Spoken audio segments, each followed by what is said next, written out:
Hola queridos hermanos, reciban un afectuoso saludo y sean todos ustedes bienvenidos a mi escuela sabática. En esta ocasión estamos estudiando la lección número 2 del primer trimestre de este año. La lección de esta semana, sin duda ninguna, es una de esas lecciones que tienen una profundidad espiritual y que muchas veces no se puede ver a simple vista. Por lo tanto, necesitamos poner debida atención para comprender el manantial de sabiduría que Dios nos mostró en su palabra. El título de la lección de esta semana es Discipular mediante metáforas. Una metáfora es una figura o una palabra para comparar y dar una enseñanza. Y esta semana vamos a descubrir, a estudiar y a aprender muchas cosas bien interesantes. Por ejemplo, vamos a estudiar cuáles fueron los ejemplos del Antiguo Testamento en este sentido. Seguidamente vamos a descubrir cómo fue la sabiduría arquitectónica del Maestro Divino. Seguidamente vamos a aprender quién utilizó analogías, podemos decir agrícolas, cómo las utilizó y cómo sirvieron para que los oyentes, tanto los intelectuales como el analfabeta, pudieran comprender todas estas enseñanzas. Pero también vamos a comprender cuándo comenzó la guerra del orador revolucionario. Y con este estudio vamos a comprender cómo Dios, en la persona de Jesucristo, mandó un maestro que jamás, nunca, nadie ha hablado como él. Y para terminar, vamos a disfrutar qué fue el legado creativo del orador llamado Jesucristo. Estudiemos la lección de esta semana y descubramos cuál es el manantial de vida que nos manda nuestro Padre Celestial con la lección de esta semana, con el tema que es discipular mediante metáforas. Muy bien. El versículo de memoria para la lección de esta semana se encuentra en el libro de San Mateo, en el capítulo 13, el verso 34 y 35. La Biblia dice así: todo esto habló Jesús por parábolas a la gente, y sin parábolas no les hablaba, para que se cumpliese lo dicho por el profeta cuando dijo: abriré en parábolas mi boca, declararé cosas escondidas desde la fundación del mundo. Oiga, es interesante lo que encontramos en este versículo. Oiga la parte final de este versículo. Dice que él hablaría con parábolas para enseñar cosas que estaban escondidas desde la fundación del mundo. Automáticamente a mi mente viene el versículo que el plan de salvación fue diseñado por Dios. ¿Desde cuándo? Desde antes de la fundación del mundo. El cordero que fue inmolado desde antes de la fundación del mundo, cuando fue hecho el plan de salvación o de redención. Así es que Jesucristo habló por parábolas a la gente. Él de esta manera daba grandes lecciones tanto al simple como al intelectual. El propósito de las metáforas o las parábolas era dar una enseñanza de salvación a todas las naciones. En esta semana estamos estudiando lo que hemos dicho, discipular mediante metáforas. Y la lección de esta semana tiene como introducción que dice que el cristianismo es razonable y lógico. Y aunque el cristianismo es razonable y lógico, nosotros no podemos ser como los robots, porque los robots, podemos decir, ejecutan un programa que se usa de manera lógica. Ellos responden, porque los seres humanos somos capaces de amar, sentir, podemos herir, podemos llorar, podemos preocuparnos, podemos reír, podemos imaginar. En otras palabras, aunque el cristianismo es razonable y lógico, no puede ser usado como un robot. O sea, como nada más entra información y sale información. ¿Por qué? Porque de esta razón Jesús, por medio de cuadros concretos tomados de la vida diaria, Él enseñó grandes lecciones para alcanzar a la gente donde se encontraba. Los niños y los adultos podían comprender las profundas verdades entregadas por medio de parábolas. llenas de imagen y de metáforas. O sea, Jesucristo decía, mirad los campos. Ya con eso, ya la mente de aquel agricultor se llevaba a lo que era la siembra, la siega, la cosecha. Pero también el intelectual entendía esto, pero también lo entendía un niño. El evangelio realmente es sencillo. Algunas veces nosotros mismos lo complicamos. Los conceptos que a veces son difíciles de captar en el lenguaje ordinario pueden enseñarse mediante símbolos y metáforas. Esto es lo que nos muestra la lección de esta semana. Aprendamos qué nos dice la lección del día domingo con el tema que es ejemplos del Antiguo Testamento. Muy bien. En la lección del día domingo nos encontramos con los ejemplos del Antiguo Testamento.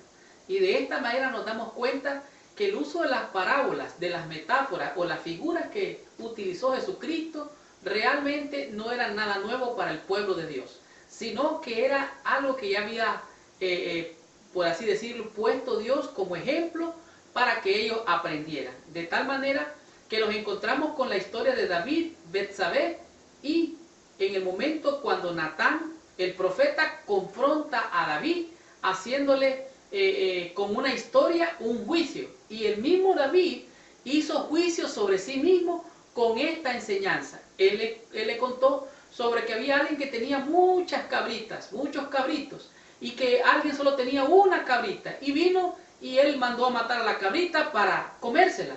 Y dijo David que muera irremisiblemente. Pues tú eres ese, le dijo Natán. Tú te has comido la cabrita de este hombre. Y así David hizo juicio sobre sí mismo con esta enseñanza. De igual manera nos encontramos en el libro de Isaías, donde Dios dice que el que ara va a arar todo el día, que Dios hará que siembre trigo, cebada, avena, el eneldo, el comino, pero va a arar la tierra y va a seguir arando todo el día. En otras palabras, va a haber un juicio en ese escenario. De igual manera nos encontramos en el libro de Ezequiel, con parábolas bien interesantes, asimismo Isaías y Jeremías, cuando Dios dice que va a llenar las tinajas de vino, de un vino para juzgar la tierra, para hacer juicio. Esto es algo interesante. Tanto así dice que las tinajas llenas de vino será para embriagar, para juzgar y no para perdonar. Esto es algo bien interesante porque son parábolas. Estas enseñanzas tenían profundas verdades que enseñar al pueblo de Dios. Dice aquí, la parábola de Isaías enseña acerca de la ilimitada misericordia de Dios durante los tiempos de castigo. O sea, Dios siempre ha estado enseñando amor vez tras vez. Jeremías y Jesús también utilizaron parábolas, pero particularmente nos ocupa las parábolas del Antiguo Testamento. Dice aquí, la parábola de Jeremías es una aterradora ilustración del juicio. Cada vez que los seres humanos frustran los propósitos redentores de Dios, Él los deja que sufran las consecuencias de lo que eligieron. Del mismo modo, Cristo compartió parábolas del juicio con sus oyentes.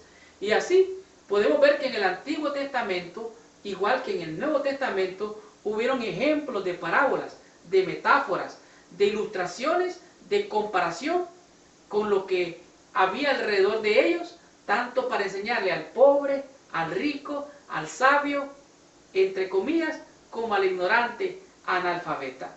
Las historias gustan, las historias fascinan, las historias enseñan porque el oyente se identifica con el personaje o hace de él su héroe. Por ejemplo, la historia de Sansón, la historia de David, la historia de Daniel y la de otros tantos ejemplos bíblicos con los cuales muchos de nosotros nos identificamos. De manera particular, a mí me encanta la historia de Jacob. La historia de Jacob es una historia para mí que me toca profundamente el alma.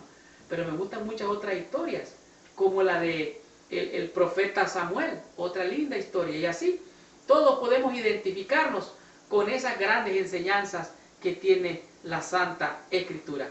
Continuemos con la lección de esta semana. Descubramos qué nos enseña la lección del día lunes con el tema que es sabiduría arquitectónica. Muy bien. La lección del día lunes es una lección que realmente tiene mucha sabiduría arquitectónica. Y la razón por la cual digo esta es porque esta lección es realmente una sabiduría arquitectónica. Cuando yo leí el título de este día, me impresionó la palabra arquitectónica, porque la arquitectónica tiene que ver con ingeniería. Y pensé, sabiduría de ingeniería, ¿qué significa esto? Entonces, cuando leí el libro de Mateo, el capítulo 7, el versículo 24 al 27, comprendí cómo estos versículos contribuyen a una comprensión clara de lo que es el discipulado cristiano. Por ejemplo, cuando la Biblia dice, cualquiera pues que me oye estas palabras, oiga bien, cualquiera, puede ser rico, grande, poderoso, o puede ser el de nivel mucho más bajo, cualquiera pues que me oye, todos estaban oyendo a Jesús, cualquiera pues que me oye estas palabras y las hace, le compararé a un hombre prudente que edificó su casa sobre la roca. Cuando Jesucristo dijo estas palabras, la audiencia entendió claramente que él se refería a la roca. Recuerden, la roca que habían desechado los edificadores, la piedra de ángulo, que era la piedra principal para construir el templo, había sido desechada. Y cualquiera que construyera sobre esa roca, era la roca de cimiento, la roca de la arquitectura del trono o del templo de Dios. Cualquiera pues que construya sobre la roca, le compararé, dice el Señor, a un hombre prudente. Y más adelante encontramos otras lecciones que podemos obtener de otra historia, en la cual dice que si alguno quiere ir en pos de mí, niéguese a sí mismo. Porque ¿quién de vosotros, oiga esta tremenda enseñanza, porque ¿quién de vosotros, queriendo edificar una torre, oiga, arquitectura divina, arquitectura y sabiduría, edificar una torre, no se sienta primero y calcula los gastos? Entonces, aquí está presentando la base sólida de toda la sabiduría, y que es a saber las palabras del Señor. En el tiempo antiguo no había lo que hoy conocemos en los tiempos modernos, como la imprenta, mucho menos las impresoras que hoy todo el mundo las tiene en casa, el fax, el correo electrónico, el texto que hoy se manda por teléfono tan rápido. Antes la gente no leía o no sabían leer. Los que sabían leer tenían el control y el poder. Eran los ricos, los poderosos, eran los literados. Los literados eran aquellos que tenían el conocimiento de las palabras, eran conocidos como los escribas. Y las clases gobernantes especialistas eran los escribas. Obtenían poder por su capacidad de leer. Así Jesús dio mensajes de manera tal que la gente analfabeta y la educada podía comprenderlos claramente. Después de la revolución de la imprenta, ¿se acuerdan ustedes de Gutenberg? El que creó prácticamente la imprenta de una manera, podemos decir, casi doméstica. Hoy eso es industrial. Revolucionó. Déjenme decirle que a mí me impresionó grandemente que el rey Jacobo mandó a que fuera traducida la Biblia del original a lo que es la Biblia hoy llamada la King James, la versión King James. Es la Biblia más apegada a los textos originales. ¿Por qué? Porque fue un rey que mandó a pagar un montón de dinero para que fuera traducida esa Biblia o los escritos originales de la Biblia a lo que se conoce hoy como la versión King James o la versión en inglés. Es una tremenda Biblia, yo se la recomiendo a todo aquel que quiera leerla. Así es que la comunicación oral era por medio de leyendas, se contaban historias, parábolas y otros medios en la norma para la transmisión de la información. Y así el conocimiento se transmitía de una persona a otra, de una persona a otra, de una persona a otra. Algo así como cuando nosotros hacemos un forward con un correo electrónico, te lo mandan a ti y tú se lo mandas a un montón de gente. Aquella gente ya se da cuenta de lo que tú recibiste como mensaje. Todavía yo gocé de esos momentos bonitos. Yo me sentaba con mi abuela a sus piernas, o si no alrededor de la abuela, nos sentábamos mis hermanos y yo. Y era bonito escuchar eso. Hoy la historia es otra, pero bueno, ese no es el tema. Así es que la tradición oral transfería de generación en generación por medio de historias sencillas. Fue la forma corriente para el pensamiento redentor. En otras palabras, cuando Cristo hablaba, Él hablaba que quien hiciera lo que Él decía, lo iba a comparar con aquel que edificó sobre la roca, con un firme fundamento, una firme arquitectura.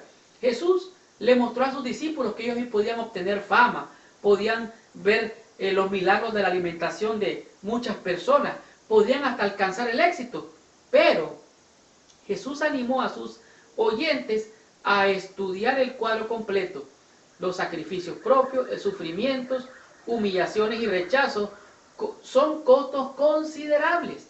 Así es que Jesús eligió transmitir este mensaje usando un lenguaje metafórico. Él dijo, si del árbol verde hacen esto, ¿qué harán del árbol seco? O sea, si a mí me han perseguido, a ustedes también los van a perseguir. Así que él usó este lenguaje metafórico cuando simplemente podía haber ofrecido una lista de cosas negativas específicas que sus discípulos podrían tener que afrontar. Así es que la sabiduría arquitectónica de Dios en las personas de Jesucristo fueron sus palabras. Dice la Biblia que en su palabra hay vida, en su palabra hay poder, en su palabra hay sanidad. Así es que nosotros podemos recoger ese legado y por medio de estas parábolas o por medio de estas ilustraciones, por medio de estas alegorías, nosotros podemos aprender la sabia ciencia de la salvación. Continuemos con la lección de esta semana. Comprendamos qué nos dice la lección del día martes con el tema que es analogías agrícolas. Muy bien. En la lección del día martes podemos encontrar la sabia ciencia de la salvación con lo que son las analogías agrícolas. Lo que en este día la lección nos muestra es que ciertamente el Señor Jesucristo utilizó todo el panorama que estaba a su alrededor para enseñar las grandes lecciones de salvación que hoy tú y yo podemos estudiar y recibir un manantial de vida y de salvación. En Mateo 13, del versículo del 1 al 30, allí nos enseña Jesús algo acerca de lo que sus oyentes escucharon y cómo ellos comprendieron lo que era realmente el mensaje de salvación. Y en este día se encuentra en Mateo capítulo 13 y dice, he aquí salió, dice Jesús, de la casa y se sentó junto al mar. Y se le juntó mucha gente y entre tanto que él estaba en la barca se sentó y toda la gente estaba en la playa. Y él comenzó la parábola a decir, y les habló muchas cosas por parábolas diciendo, he aquí el sembrador salió a sembrar. Cuando Jesucristo dijo estas palabras, he aquí el sembrador salió a sembrar, todos los oyentes que eran agricultores inmediatamente captaron aquel mensaje. He aquí el sembrador salió a sembrar. Cada uno de ellos se identificaron con ser ellos mismos el sembrador y ser ellos mismos la semilla y ser ellos mismos el lugar donde la semilla caía. Por ejemplo, dice que el sembrador sembró, dice que la semilla cayó junto al camino. Y entonces la gente pensó, cayó junto al camino, debería de caer en el surco. Pero no, dice Jesús, la semilla cayó junto al camino. Pero también la semilla no cayó solo junto al camino, sino que cayó, dicen, pedregales. ¡Hala! ¿Cómo puede ser que haya caído la semilla en pedregales? Decían los sembradores. Tenía que caer en el surco. Pero sigue diciendo Jesús, y la semilla también cayó entre los espinos. Y ahora sí la cosa estuvo más seria. Toda la audiencia, recuerden, los intelectuales y aún el más humilde, escuchó aquella palabra. Dice, y una semilla cayó en buena tierra. He aquí el sembrador salió a sembrar. Jesucristo continuó con aquella parábola y así impresionó la mente de toda aquella audiencia. La parábola del sembrador es familiar para muchos lectores. El ambiente de esta historia era un lugar corriente en una sociedad agrícola. Toda la audiencia que tenía una mentalidad agrícola o tenían que ver algo con la agricultura fue impactado con este mensaje. Jesús desafía a sus oyentes a evaluar su posición como discípulos. Oiga bien, esto es interesante. En vez de confrontar a cada persona específicamente, habló por medio de parábolas, invitándolos a los discípulos a confrontarse a sí mismos. Jesús le estaba diciendo en esta parábola, ¿dónde estás tú? ¿Estás tú junto al camino? ¿Estás tú en las pedregales? ¿Estás tú entre los espinos? ¿O eres tú la buena tierra donde cayó la semilla? Jesús desafió a su audiencia a examinarse a sí mismo para ubicarse dónde estaban ellos, si junto al camino, en los pedregales, en los espinos o en la buena tierra.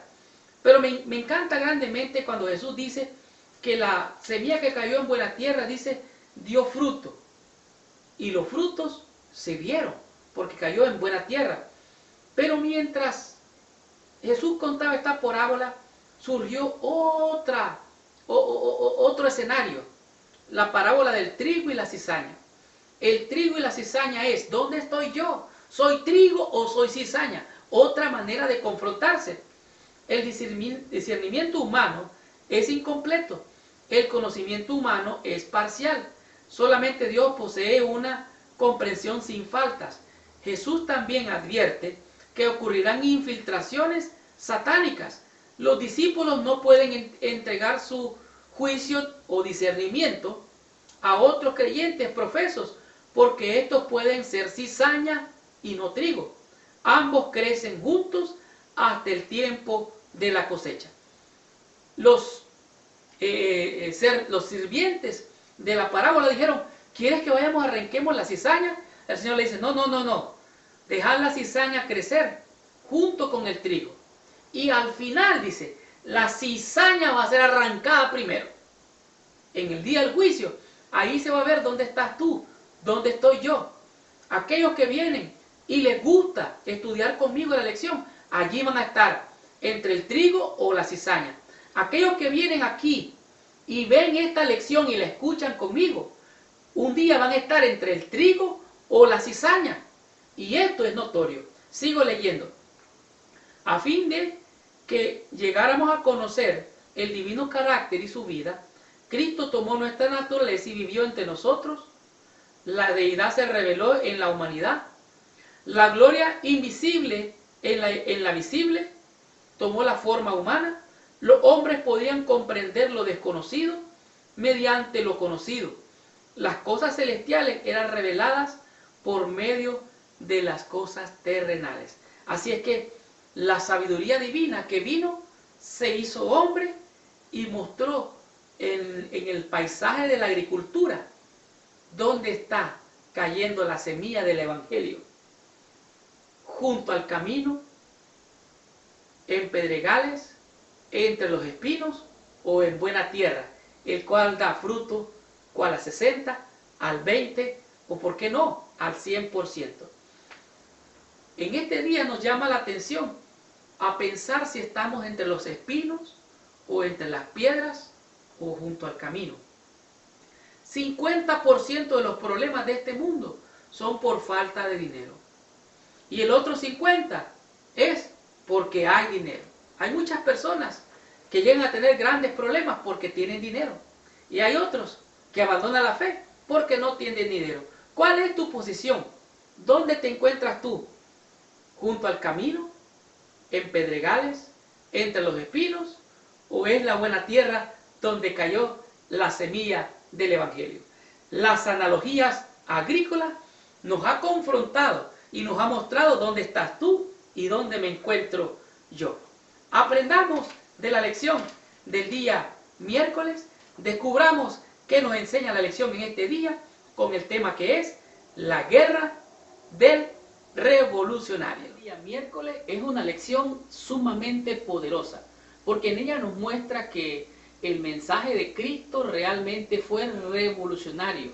Hizo un cambio tanto en la manera del enfoque del liderazgo del pueblo de Dios en aquel entonces, como lo hace hoy a través de estos mensajes gloriosos que la palabra de Dios nos muestra. Leo literalmente. El ministerio de Cristo fue revolucionario, pero sin armas comunes. Sus herramientas eran infinitamente más poderosas que las espadas y los cuchillos, porque estas palabras cambiaban la vida. Realmente él tenía tácticas y tenía estrategias poderosas.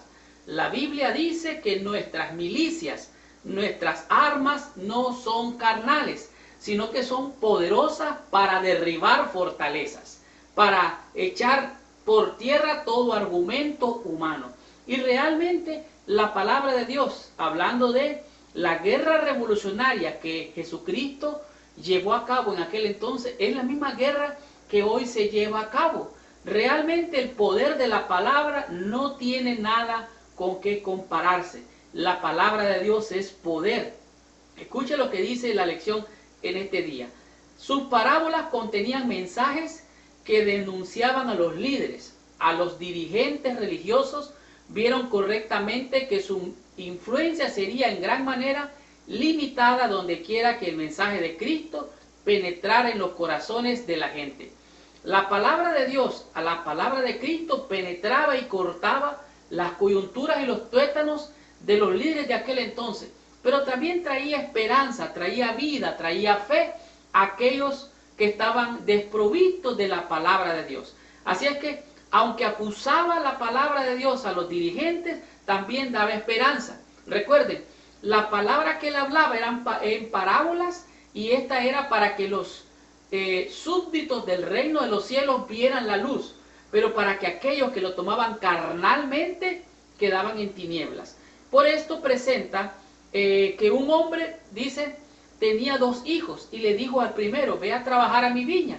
Y el primero dijo, no quiso. Entonces, pero después dice, se arrepintió y fue a trabajar a la viña. O sea, vean la dualidad de esta primera, podemos decir, escena. En la segunda dice que presenta a un hombre que hizo una gran cena y convidó a todo mundo, a todos convidados, pero empezaron a excusarse. Solo eran excusas y puras excusas. Y cuando tú pones excusas, cuando yo pongo excusas en la vida, no avanzamos. Se echa a perder la obra de Dios porque eso hay puras excusas. Si eres líder, si eres ministro, si eres un siervo de Dios en la obra de Dios, no pueden haber excusas. Recuerda, nuestras milicias no son carnales, nuestras armas no son carnales. Y sigue diciendo que los convidados a la cena se excusaron. Entonces mandó a invitar por las calles y empezó, dice, esfuércelos a entrar. Cuando dice esfuércelos a entrar, no quiere decir que los haga entrar a la fuerza, sino significa la urgencia de hacerlos entrar. Entonces la cena fue llenada de convidados, pero uno por allí no llevaba la ropa adecuada, no estaba vestido como debería de vestirse, porque el que invitó a la fiesta también dio los trajes para vestirse. Y ahí ustedes recuerdan la parábola que encontró, dice, a alguien que no estaba vestido adecuadamente y le dijo, ¿cómo entraste aquí? Así es igual muchos de nosotros. Queremos entrar con nuestra vestida, con nuestra justicia, y así es, no funciona este negocio porque es espiritual. Termina con la parábola de los labradores malvados.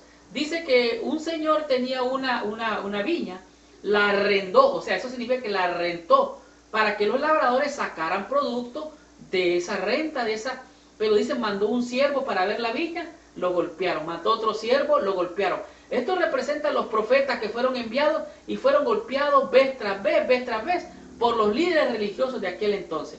Finalmente mandó al hijo para ver si tal vez al hijo le tuvieran temor, pero ¿qué hicieron con el hijo? Le fue peor. Dice que lo agarraron, lo maltrataron, hicieron de él lo que quisieron. Entonces, estos labradores representan al pueblo de Dios, que ellos sean depositarios de la viña. Tú y yo hemos sido injertados en la viña. Nosotros tenemos grandes privilegios, ciertamente, porque somos depositarios de las bendiciones de Dios, pero también tenemos una gran responsabilidad en esta gran misión revolucionaria. Este privilegio y esta responsabilidad dice así, no hay duda de que hemos sido grandemente bendecidos por el Señor. Hemos sido redimidos por la sangre de Cristo. La salvación se nos ha prometido basada en su justicia, no la nuestra. Tú no tienes que ponerte el traje que tú quieras para entrar al reino de los cielos. Es la justicia de Cristo. Es el único traje que te hace merecedor de entrar a esas bodas. Sigo leyendo. Como los labradores de la parábola, podemos no darnos cuenta de las implicaciones de lo que hacemos. Al fin, la ignorancia de ellos no los excusará en el día del juicio. Tampoco nos excusará a nosotros. Estamos en una guerra revolucionaria, una guerra de guerrillas. Es una guerra espiritual, pero no podemos apropiarnos de la viña. Como dirían algunos revolucionarios, expropiar al dueño de la viña, quitarle la viña y adueñarte de este mensaje. No puede. Este mensaje es de Dios, no es tuyo, no es mío. Ni tampoco ha sido tu llamado a juzgar, a condenar, a señalar. ¿Por qué? Porque tú estás en este negocio. Tú eres trigo o eres cizaña. Defínete de una vez y no me traigas más excusas. Aquí la lección hace una pregunta, y este día es muy importante. Dice, ¿qué hemos aprendido de las experiencias del error del pasado? Bueno, aquí la cosa es que no es con espada, no es con ejército, más con el Espíritu de Dios. La palabra de Dios ciertamente es espada de dos filos, para allá y para acá. Dios es el dueño y señor de esta viña. Esta viña o esta iglesia no es tuya, no es mía, es de Dios. ¿Somos labradores buenos o somos malos labradores? ¿Y qué tenemos que hacer?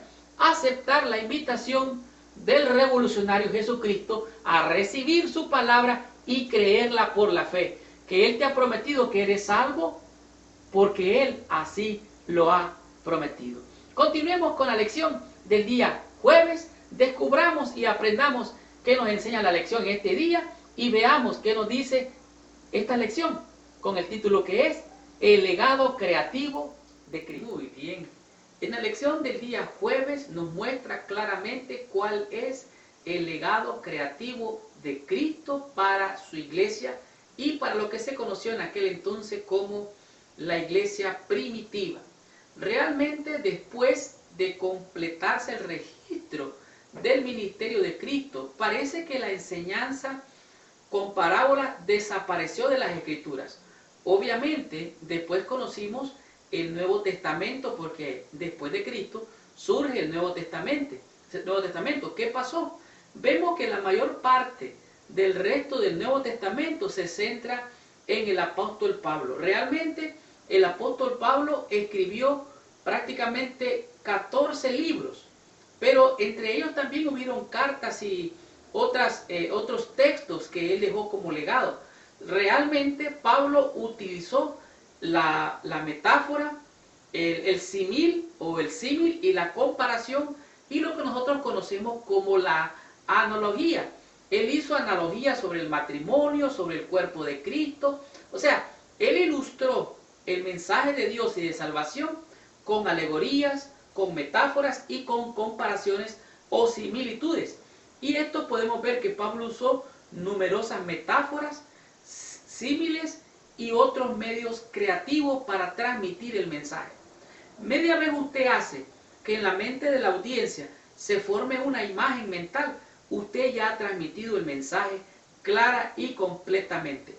Aunque Pablo no narra historias, sus presentaciones no son aburridas ni descoloridas.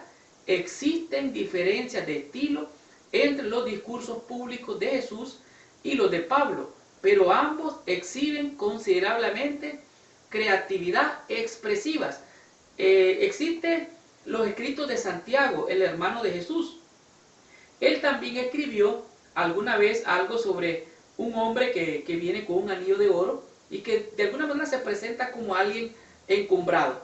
Aunque él utilizó podemos decir, estas figuras literarias, realmente dice, pero ni el hermano de Jesús ni ningún otro discípulo utilizaron tantas historias como las utilizó Cristo.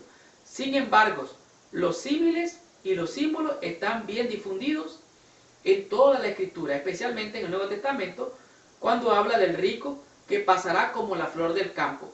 Así es que podemos ver también que en la visión que Pedro tuvo cuando bajó el lienzo 3 veces mientras le preparaban a él comida y le decían, Pedro, mata y come. Él no entendía la alegoría o el mensaje de la visión, pero después se le dijo claramente, lo que Dios limpió, no lo llames tú común o inmundo. Si alguien ha sido recibido por Dios, no lo llames común, no lo llames inmundo. De tal manera que estas es las analogías, las similitudes, las metáforas que encontramos en la Biblia. Asimismo podemos ver el libro de Apocalipsis. Presenta también muchas metáforas, muchas imágenes, muchos símiles y comparación. Por ejemplo, cuando dice, Pedro dijo, le dieron a Pedro que lo que Dios limpió no lo llames tú común o inmundo. Y Pablo, hablando de la lengua, oiga bien, hablando de la lengua, dijo, nosotros ponemos a los caballos, les ponemos frenos. Así también las naves tienen un timón chiquito para ser dirigidas. Así también nosotros debemos de controlar la lengua. debemos de dirigir este cuerpo, controlarlo con el timón y, si es posible, ponerse frenos como los caballos. ¿Por qué? Porque esta es una manera de llamar la atención, de dar un mensaje. Apocalipsis dice claramente que hay en el cielo una batalla, el dragón y sus ángeles. O sea, estas son figuras que están transmitiendo un mensaje. Así es que Cristo y sus discípulos usaron comparaciones e ilustraciones para ayudarlos a entender la verdad. Cuando sea apropiado, tampoco nosotros debemos tener miedo de usarlas. O sea, no hay nada de malo explicar que el Espíritu Santo se manifiesta en 3 formas. ¿Me explico? O sea, es que ¿cómo vamos a comparar a Dios con el agua o con un huevo que tiene 3 formas? Bueno, es solamente una comparación para que el oyente, para que la audiencia comprenda el legado creativo de Cristo al enseñar por medio de ilustraciones, parábolas, símiles, metáforas y analogías. Concluyamos la lección de esta semana. Estudiemos el resumen de esta lección para recibir total bendición. Qué tremenda y poderosa lección hemos tenido durante toda esta semana. La lección discipular mediante metáforas nos ha dado una sabia ciencia de salvación de manera sencilla, práctica y muy clara para entender el plan de salvación que Cristo enseñó a través de metáforas. En esta semana estudiamos un tema que muchas veces para algunos es difícil de comprender. Las parábolas fueron mostradas de maneras alegóricas para que aquellos que disciernen espiritualmente reciban bendición y salvación, y que aquellos carnales que no disciernen las cosas espirituales les llegue solo tinieblas. De tal manera que esta es una lección muy importante para aprender. Jesucristo lo que hizo fue invitar a la mente de su audiencia a investigar más allá de lo que los ojos carnales y comunes podían ver. En realidad, Él buscaba que las personas encontraran la verdad, aprendieran de ella y la guardaran en su corazón. Jesús quiso iniciar el espíritu de investigación. Trató de despertar a los descuidados e imprimir la verdad en el corazón. La enseñanza en parábolas era popular y suscitaba el respeto y la atención. No solamente los judíos, sino también la gente de otras naciones se ponían a escuchar de la fuente divina aquellas hermosas lecciones. Cristo tenía verdades para presentar que la gente no estaba preparada para aceptar, ni aún para entender. De tal manera que más tarde, cuando ellos miraban los objetos que ilustraban sus lecciones, recordaban las parábolas del Divino Maestro. Jesús buscaba un camino hacia el corazón. Usando una variedad de ilustraciones, no solamente presentaba la verdad en sus diferentes fases, sino también hablaba al corazón de los distintos oidores. El propósito de Cristo era que atesoraran en el corazón la sabia ciencia de la salvación a través de metáforas, parábolas o ilustraciones. Esta semana aprendimos 5 conceptos, 5 lecciones que a mi juicio han sido de bendición para que todo aquel que la ha estudiado sea lleno de gran bendición. Por ejemplo, el primer tema, que fue ejemplos del Antiguo Testamento. Nos dimos cuenta cómo el rey David fue confrontado por el profeta Natán para que tuviera conciencia de cómo había caído y cómo había hecho tanta maldad. Las enseñanzas del Antiguo Testamento de David, Ezequiel, Isaías, Jeremías nos muestran claramente que el pueblo de Dios ya había recibido enseñanzas por medio de metáforas, por medio de ilustraciones, por medio de similitudes y comparaciones. El tema número 2, el cual fue sabiduría arquitectónica. Este fue un tema muy interesante, porque el reino de los cielos, dijo Jesús, será comparado a aquel hombre que al oír las palabras hizo su casa sobre la roca, que es Cristo. Y ese firme fundamento lo pueden escuchar y recibir desde el rico encubrado hasta el pobre analfabeta. Pero también lo puede entender un niño, porque el Evangelio es sencillo. Y todo aquel que funde su fe sobre la roca no será conmovido, sino que alcanzará la salvación. Y el tema número 3, analogías agrícolas. Jesucristo presentó la parábola del sembrador y dijo: he aquí el sembrador salió a sembrar, y la semilla cayó entre piedras, cayó entre espinos, cayó entre buena tierra, y así hubo o no hubo fruto. ¿Dónde te encuentras tú? ¿Eres parte del trigo o la cizaña? ¿Dónde me encuentro yo? ¿Estás tú recogiendo o desparramando? Esta confrontación de Cristo nos lleva a ver más allá de lo que nuestros ojos carnales nos pueden mostrar. ¿Y qué diremos del tema número 4? Guerra del revolucionario. Las palabras de Cristo revolucionaron la manera en que se enseñaba en aquellos días los grandes maestros. Y Jesús en esta guerra espiritual nos mostró que no es con espada, no es con ejército, es con su Santo Espíritu, y que nuestras milicias no son carnales, sino que son espirituales para derribar fortalezas y argumentos que se levantan en contra de la verdad. ¿Y qué diremos del tema número 5? El legado creativo de Cristo. En este legado creativo de Cristo nos hemos dado cuenta de que tanto Jesús enseñó por parábolas, por analogías, pero que también el apóstol Pablo utilizó estas analogías y estas enseñanzas para dar profundas lecciones espirituales. Asimismo Santiago, el hermano de Cristo, pero también todos los otros discípulos, podemos ahora nosotros usar estas analogías, estas metáforas para enseñar y para imprimir en la mente de nuestros oyentes la sabia ciencia de la salvación. Estas analogías, estas metáforas, estas similitudes y comparaciones nos ha dado una gran enseñanza en esta semana. De tal manera que la lección discipular mediante metáforas nos ha enseñado que el Evangelio es simple, es sencillo, que debemos de predicar para que lo entienda un niño y para que lo entienda el encumbrado. También para que lo entienda aquel iletrado. De tal manera que la salvación es para todos los pueblos. Esta fue la lección número 2. La próxima semana vamos a estudiar la lección número 3, el cual el título es El discipulado y la oración. Gracias por visitar el canal de mi escuela sabática. Les habló su hermano y su amigo Marlon García. Y los espero la próxima semana con esta tremenda bendición. Y por favor, si le gustó esta lección, ponga like o que le gusta. Y si le gustó, pues compártala.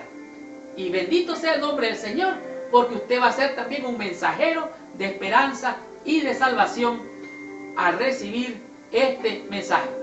Pero si le gustó todavía más, entonces suscríbase allá abajo, deje su correo electrónico y al suscribirse, y así va a recibir estas lecciones todas las semanas. Muchas gracias por visitarnos, que Dios les bendiga, nos vemos la próxima semana.